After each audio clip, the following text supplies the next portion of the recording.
Oi pessoal, estamos aqui para mostrar para vocês um pouco sobre a arquitetura do PowerPC. Esse trabalho foi proposto pelo professor Moisés Souto, da disciplina de Organização de Computadores, desenvolvido no IFRN, Campus Natal Central. Bom, na introdução, vamos falar de alguns marcos na história da arquitetura do PowerPC. A história começa com o processador 801 da IBM em 1970. Com o mau desempenho desse processador, a IBM iniciou um projeto chamado América. Esse projeto visava construir o processador mais rápido do mercado. O resultado desse último projeto foi a arquitetura Power com o System/6000 RISC em 1990. Bom, o Power foi o primeiro processador superescalar, certo? Que tinha implementação RISC e também tinha metade dos circuitos dos outros computadores da época. Trabalhava com paralelismo no nível de instruções que possibilita a execução de mais de uma instrução por ciclo de clock. As arquiteturas superescalares incluem também todos os aspectos do pipeline. A junção da AIM. A Motorola se une à Apple e à IBM, lembrando que ela já tinha uma grande parceria com a Apple, né, e tinha um conhecimento de produzir grandes quantidades de microprocessadores, assim formando essa aliança. Nos anos 90, o PowerPC começou com o objetivo de combater o crescente domínio da Microsoft e da Intel, a Intel com os processadores 486 e 386. Em 1990 ainda, com o lançamento dos processadores do PowerPC, que tiveram ótimos resultados de benchmark, combinando ou ultrapassando os mais rápidos processadores da época, que eram os x86. Bom, histórico sobre alguns processadores aqui. O PowerPC 601 é o primeiro de 32 bits da linha PowerPC RISC. Tem altos níveis de performance para computadores desktop. O 603, mais usado em microcomputadores e dessa vez em computadores portáteis, também de 32 bits, com desempenho comparável ao seu anterior. O 604 de 95, mais usado em microcomputadores e dessa vez em máquinas servidoras de menor desempenho, também de 32 bits. O 620 de 1996, o primeiro operando na faixa de frequência de 133 MHz, usado em máquinas servidoras dessa vez de alto desempenho, foi o primeiro membro da família a implementar 64 bits arquitetura, certo? Com registradores e barramentos. O Power G3 é a terceira geração dos processadores da linha. Sua arquitetura já é totalmente RISC, e ele possui dois níveis de memória cache na pastilha do processador. Era encontrado nos Apple MacBooks da época, em 1997. O G4 de 99 representa a quarta geração e fornecem ainda um maior paralelismo e velocidade interna de pastilha do processador, usados no Mac PowerBook G4 e laptops iBook G4. O G5 representa o maior ganho de potência na história da família do PowerPC. Ele é um processador de 64 bits que alcança até 2 GHz de velocidade e pode usar 8 GB de memória principal, ficando fazendo algumas operações até 40 vezes mais rápidas que os seus processadores de 32 bits.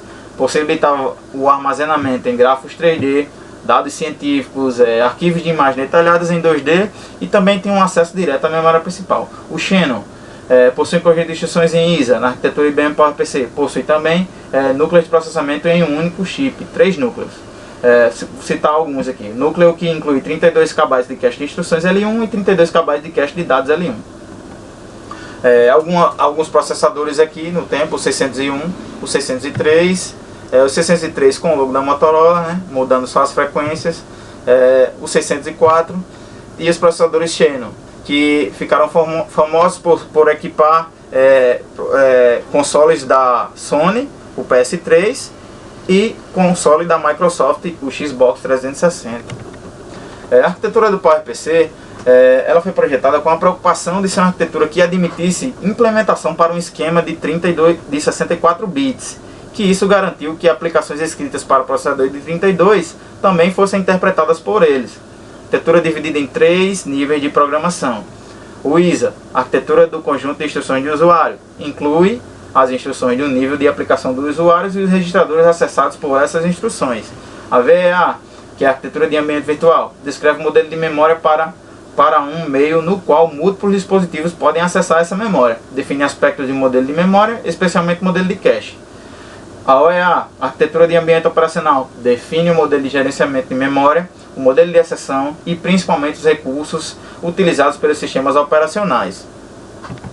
As características da arquitetura. Comuns a outros do tipo RISC, instruções com formato fixo, instruções específicas de acesso à memória, vários registradores, pipeline, entre outros.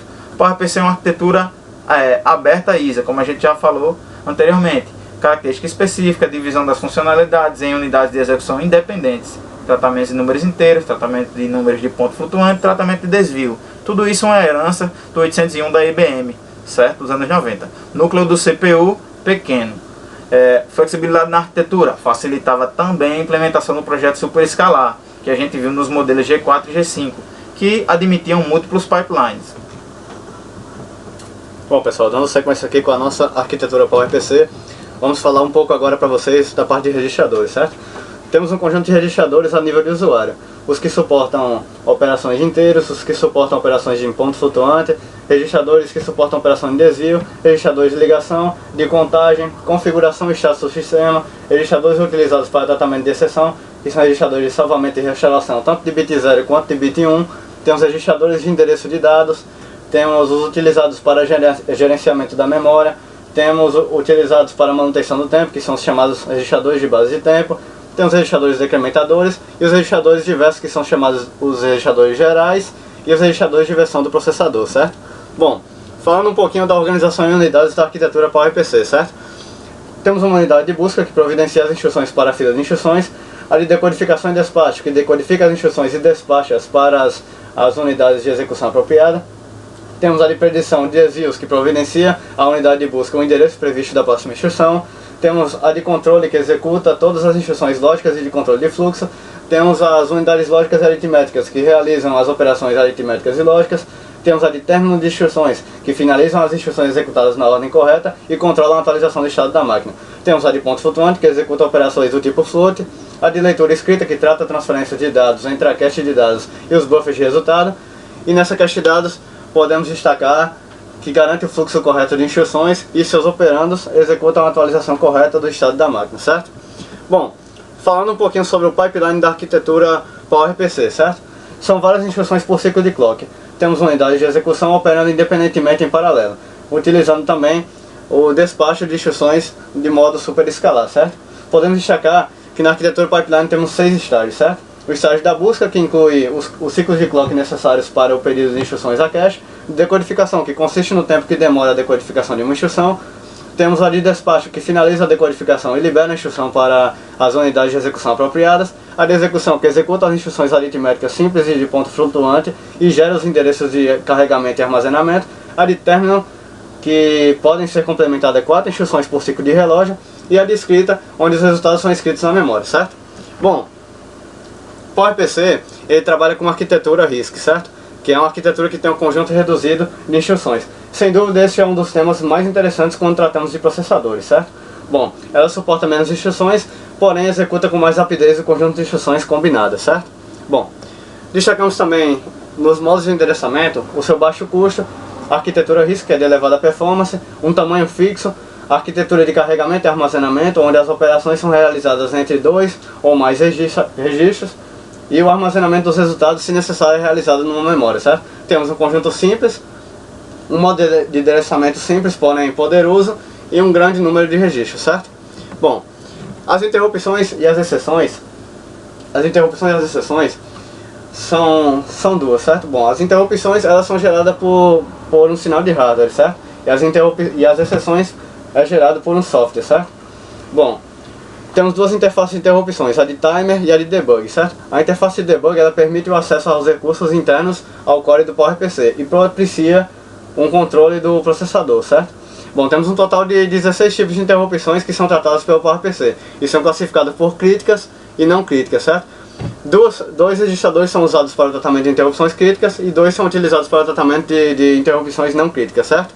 Bom, nas portas I/O podemos destacar as portas VGA, as PCI, a serial, as USB, os controles remotos, os monitores, os teclados, até biometrias e assinaturas digitais, certo? Na parte de barramentos podemos destacar o barramento local, os registradores de controle de dispositivo, a unidade de processamento auxiliar, as de debug e as de interrupções, certo? Bom, para que e onde são usados? Os processadores PowerPC são utilizados na linha de consoles e nos sistemas embarcados, certo? Nas linhas de consoles podemos destacar o Xbox 360 da Microsoft, o PS3 da Sony e o Nintendo Wii da Nintendo, certo? Os sistemas embarcados, pessoal, eles são sistemas que são desenvolvidos para uma tarefa específica, certo? Faz uso de tempo real e geralmente utilizam sistemas operacionais de tempo real especiais, certo? Que além de consumirem muito menos memória e processamento, são muito mais estáveis e confiáveis, certo? Podemos destacar as impressoras e os sistemas de refrigeração de ar, os ar-condicionados, né? Também podemos destacar também os sistemas de computador de bordo, que são bem utilizados nos veículos hoje em dia, certo? Bom, aqui estão as nossas referências que foram usadas para esse trabalho, aqui fica o nosso agradecimento e até a próxima, se Deus quiser.